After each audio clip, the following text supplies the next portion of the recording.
참소망의 새 아침이 밝았습니다. 2024년 3월 15일 금요일 새벽 기도회를 시작하도록 하겠습니다. 다 같이 찬송가 87장을 찬양하시겠습니다.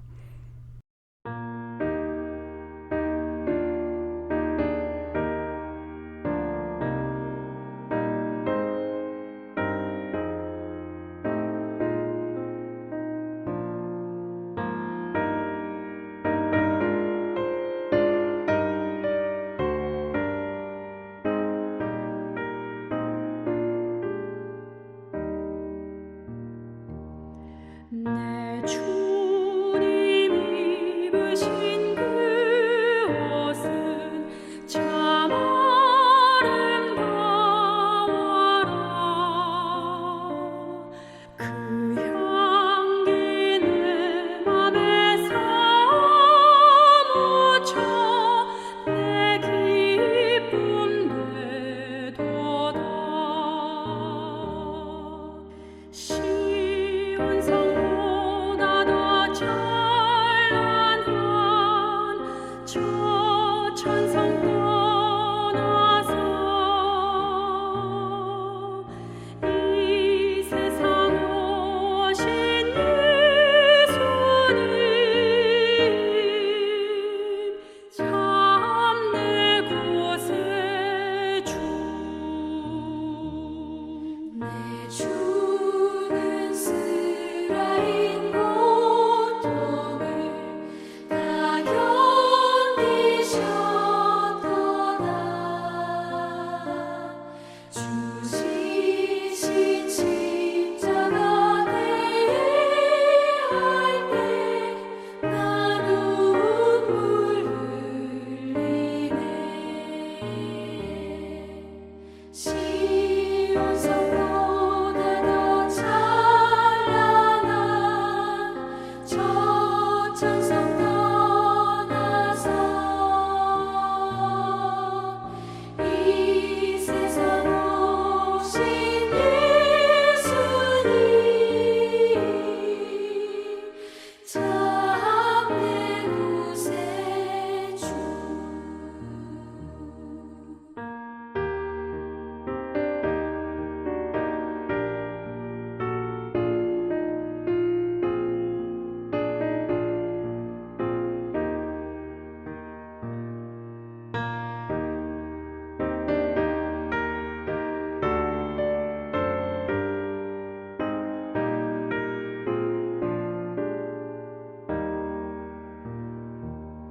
내 주님 입으신 귀한 옷 나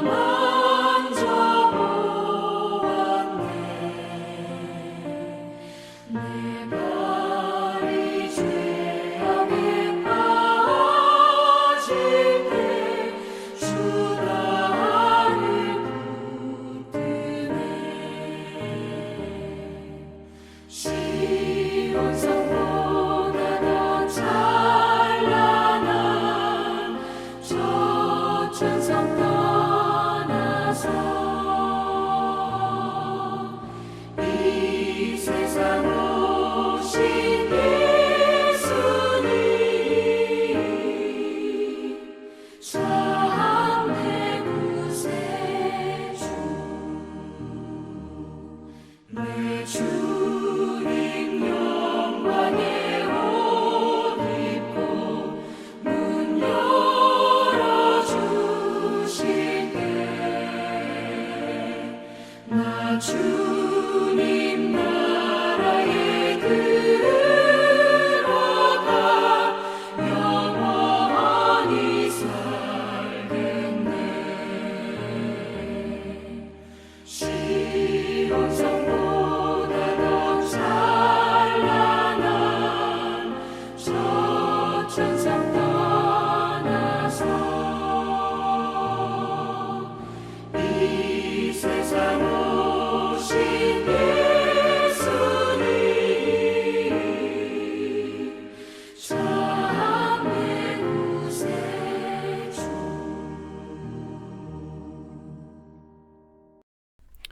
하나님께서 오늘 저희들에게 주신 말씀은 마가복음 11장 27절에서 12장 12절까지 말씀입니다. 마가복음 11장 27절에서 12장 12절 말씀을 읽겠습니다. 그들이 다시 예루살렘에 들어가니라. 예수께서 성전에서 거니실 때에 대제사장들과 서기관들과 장로들이 나와 이르되 무슨 권위로 이런 일을 하느냐? 누가 이런 일을 할 권위를 주었느냐? 예수께서 이르시되 나도 한 말을 너희에게 물으리니 대답하라. 그리하면 나도 무슨 권위로 이런 일을 하는지 이르리라. 요한의 세례가 하늘로부터냐 사람으로부터냐 내게 대답하라.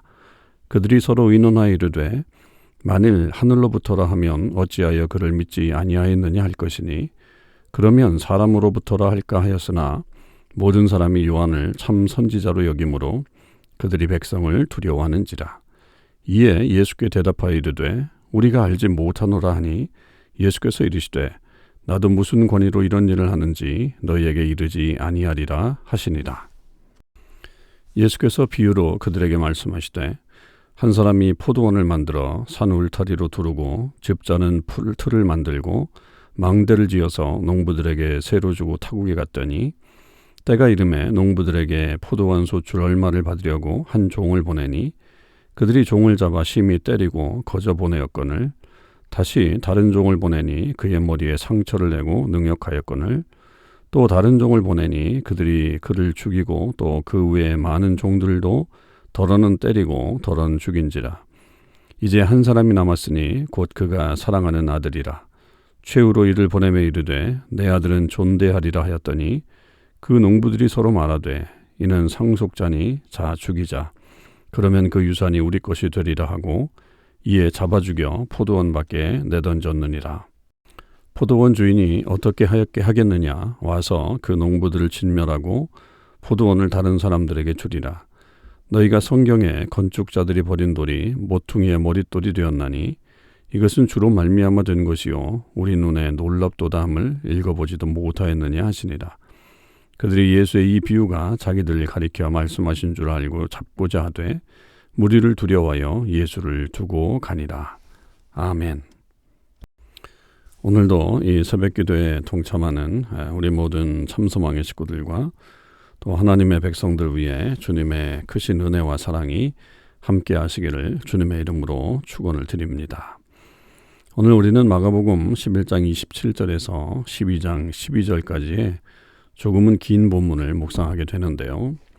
사실은 이 두 개의 이야기가 다 권위에 대한 말씀으로 집약되고 또 공통점이 있음을 알게 됩니다. 11장 27절에서 33절까지의 내용은 다시 예수님이 예루살렘 성전으로 들어오셔서 거니실 때 이 대제사장들, 서기관들, 장로들, 당시의 종교 지도자들이라고 말하는 사람들이 권위에 대해서 질문을 하는 것이죠. 당신이 무슨 권위로 이런 일을 하는가라고 하는 누가 그런 권위를 주었는가. 그러니까 이 이전의 성전 청결 사건을 비롯해서 예수님의 전체적인 어떤 이 사역에 대해서 질문을 하는 것이다. 이렇게 볼 수가 있겠죠. 그럴 때 이 권위가 그들에게는 매우 중요한 것이잖아요. 이들에게는 종교적인 어떤 공인된 그런 권위가 있었지만 예수님에게는 그런 권위가 없었기 때문에 그것을 가지고서 예수님을 넘겨뜨리려고 하는 그런 이들의 의도가 여기서 묻어나는 거죠. 그럴 때 예수님은 당신의 권위에 대해서 바로 말하지 않고 오히려 이들에게 이 요한의 권위에 대한 질문을 오히려 반문을 하게 됩니다. 그래서 이 요한의 세례가 하늘로부터냐 사람으로부터냐 라고 하는 그런 질문을 하죠. 그러니까 이것을 통해서 이 요한에 대한 어떤 그 내용들이 결국 하나님께로부터 온 것인데도 불구하고 이들이 그 요한을 참 선지자로 받아들이지 않고 죽였단 말이에요. 이게 그것을 비판하려고 하시는 그런 내용인데 이들도 이제 거기에 대응을 하지 못했죠. 만약에 이제 그게 하늘로부터라고 한다면 그를 왜 죽였는가라고 하는 질문이 나오고 사람으로부터다라고 한다면 사람들이 정말로 이 사람을 지금 참 선지자로 여기고 있다라고 하는 것에 그것을 반격하지 못하는 진퇴양난의 그런 처지가 놓이게 되는 거죠. 그럴 때에 이제 예수님도 거기에 따른 답을 하시지 않고 그 다음에 이제 바로 이어서 12장 1절에서부터 12절까지 이 포도원 농부의 비유를 가지고서 설명을 해내십니다. 그래서 한 사람이 포도원을 만들어 놓고 멀리 외국 땅에 갔는데 이 포도원 소출 때가 되어서 이제 종을 보내죠. 그래서 그 종을 보내지만 이 사람들이 이 농부들이 종을 잡아 심히 때리고 거저 보내고 또 계속해서 다른 종을 보내지만 그 머리에 상처를 내고 능욕하고 또 다른 종을 보내지만 그를 죽이고 또 그 외 많은 종들은 때리고 덜은 죽이고 그래서 이제 하다 못해서 이 주인이 이제 한 사람 남았다. 사랑하는 아들을 보내겠다라고 그렇게 생각을 해서 그 아들을 보내죠. 그런데 이제 오히려 이 농부들은 더 극악해지게 돼서 이 아들을 죽이면 이제 이 포도원이 우리 것이 되겠다라고 하는 아주 이상한 생각을 하죠. 말도 안 되는 생각을 하면서 이 아들의 옴을 반대하고 또 그것을 그 아들을 잡아 죽여서 포도원에 내던지게 되는 일들이 벌어지게 됩니다. 결국 이 비유가 무엇을 우리에게 말해주는지는 너무나도 자명하죠.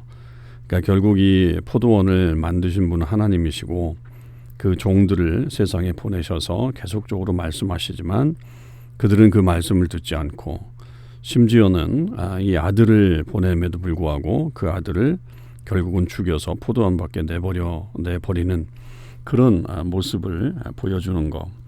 결국 이것이 자기들에 대한 이야기라고 하는 것을 그들은 깨닫게 되죠. 참 놀랍죠. 예수님에 대해서는 그 불분명하게 알게 되면서, 그러니까 정확한 예수님에 대하여는 인지를 하지 못하면서 오히려 예수님이 하신 비유가 이것이 우리들에 대한 비유구나라고 하는 그런 것은 오히려 더 잘 깨닫고 있는 그런 모습들은 참 아이러니하기도 합니다. 그러니까 예수님의 말씀에 대해서만 이해를 하지 예수님 자신에 대해서는 이해하지 못하는, 결국 이제 그래서 예수님을 죽이려고 하는 그런 모습을 더 갖게 되는 것을 볼 수가 있습니다. 여러분, 이 비유와 이 말씀을 통해서 결국 우리가 깨닫게 되는 것은 이 예수님의 진정한 권위, 그 권위는 결국 하나님으로부터 오는 것이다. 그리고 하나님께서 보내셔서 결국 이 사역을 감당하고 있는데 세상이 그것을 알지 못하고 심지어는 자기들의 어떤 기득권이나 혹은 나아가서 종교적인 어떤 특권들을 이렇게 차지하지 못하도록 그것을 위협하는 어떤 그런 모습들을 그들은 견딜 수가 없었던 거죠. 그래서 그 권위에 대한 문제를 주장하면서 함부로 해서는 안 된다라고 하는 것을 주의하려고 또 주의를 주려고 하는 그런 모습으로 이들이 이제 이 예수님의 말씀을 이 예수님을 대적하고 있는 것을 볼 수가 있습니다. 우리의 모습은 과연 어떤가요? 우리는 예수님을 나의 구주, 나의 하나님 이렇게 고백하며 살고 있나요? 아니면 어떻게든지 예수님의 말씀에 꼬투리를 잡아서 그 말씀이 더 이상 확대되지 못하고 또 그 말씀의 능력이 나가지 못하도록 하는 그런 쪽으로 우리의 삶을 이루어가고 있지는 않나. 우리는 다시 한번 생각해 봐야 되겠습니다. 이 사순절을 지나면서 결국 예수님에 대해서 우리가 계속 묵상을 하고 있는데 그 예수님은 마땅한 권위를 가지고 계신 분이다. 요한에 대해서 사람들이 인정하는 어떤 그런 권위보다도 훨씬 더 높은 권위를 가지고 계신 분이다라고 하는 것을 우리가 기억을 해야 되겠고, 그 권위 앞에 우리는 순종하고 그 말씀을 받는 그런 겸손한 모습으로 살아가는 것이 하나님께서 우리에게 주신 그런 마땅한 성도들의 모습이라고 하는 것입니다. 이 땅에 사실은 이런 어떤 그 종교 지도자들의 핍박과 어려움 속에서도 주님은 당당히 그의 길을 가셨습니다. 사실 예수님이 이런 비유를 알고 계셨다고 한다면 그것은 당신의 가실 길을 이미 예고하고 있고 알고 계셨다라고 하는 것이잖아요. 그럼에도 불구하고 예수님은 회피하지 않고 당당하게 그의 길을 가시는 것을 보게 됩니다. 우리들에게도 때로는 그런 예상되는 어려움이 있다고 할지라도 끝까지 인내하며 나아가는 주의 사람들이 되시길 바라고, 하나님의 뜻 가운데 바로 서게 되는 저와 여러분의 삶이 있기를 주님의 이름으로 축원을 드립니다. 기도하시겠습니다.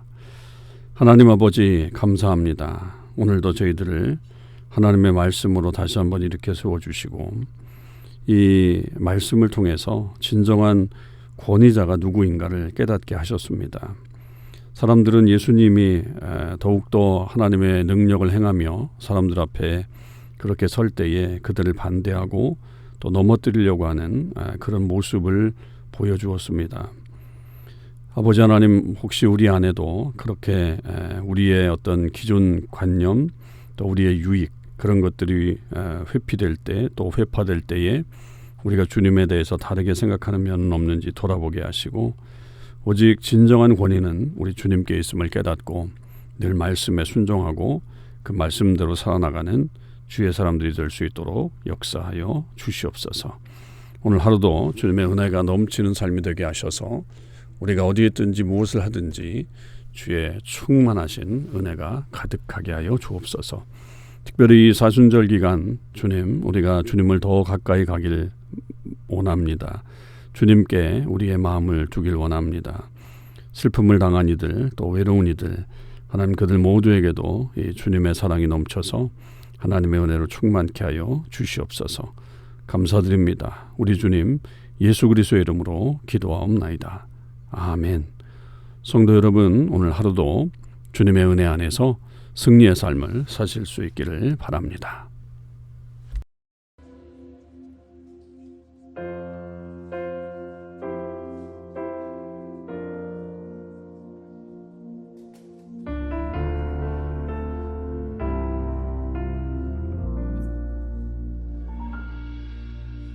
땅 위에 오신 하나님의 본체, 십자가에 달리사 우리 죄 사하셨네. 하나님이 그를 지극히 높여 모든 이름 위에 뛰어난 이름을 주사 우리 예수 이름 앞에 절하고 모든 입이 주를 시인해. 영광 중에 오시 주를 보리라 선포해. 왕께 만세 존귀와 위엄을 찬양해.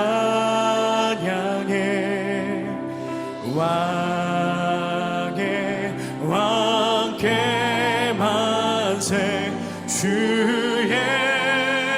예수 하나님. 아멘. 우리 고대하네, 우리 고대하네. 주님 오실 그날 지사신 왕의 영광 이 땅을 비추네. 사단의 권세는 주 앞에 무너져 생명과 진리의 주 권세 가장 높도다. 우리 예수 이름